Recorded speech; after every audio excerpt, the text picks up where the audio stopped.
The Handbook Rebellion. As an office manager, I was tasked with enforcing the new policy, follow the handbook to the letter. So when my team complained about a tedious process, I told them we'd be having mandatory handbook time during work hours. Little did they know, I had a plan. I spent the previous night poring over the handbook, highlighting key sections, and making notes on how to present them in an engaging way. My goal was to make the experience as painful as possible without being too obvious.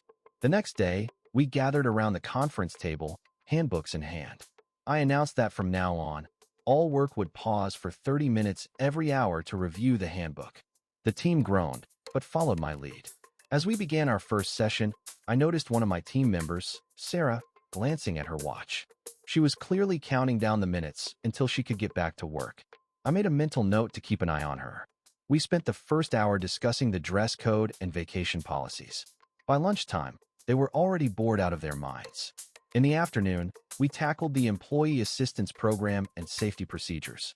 As the day wore on, I could see the frustration building in my team's eyes.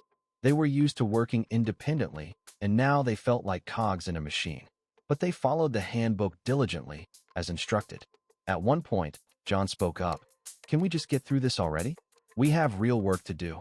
I smiled and said, "Patience, my friends. This is an investment in our future." As the hours dragged on, the team's morale began to sink. But I refused to give in. I kept pushing them to review every section, every policy, and every procedure. Finally, as the clock struck 5 p.m., I announced that we had completed our mandatory handbook time for the day. The team erupted into cheers and applause. They were relieved to be free from the monotony of handbook time, but also a bit disappointed that they hadn't been able to complete their actual work. As we packed up our things and headed home, I could sense a mix of emotions. Some were relieved, while others were still frustrated. But I knew that this was just the beginning. The next day, I called a team meeting and revealed my true intentions, to show them how tedious following the handbook could be. I apologized for wasting their time and promised to never do it again. From then on, they approached the handbook with newfound respect and used it as a resource rather than a set of rules to follow blindly.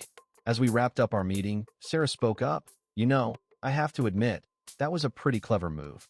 I smiled and said, "Thanks, Sarah. Sometimes you need to shake things up a bit." So, what did we learn? Sometimes a little malicious compliance can lead to a healthier work environment. Comment your thoughts below.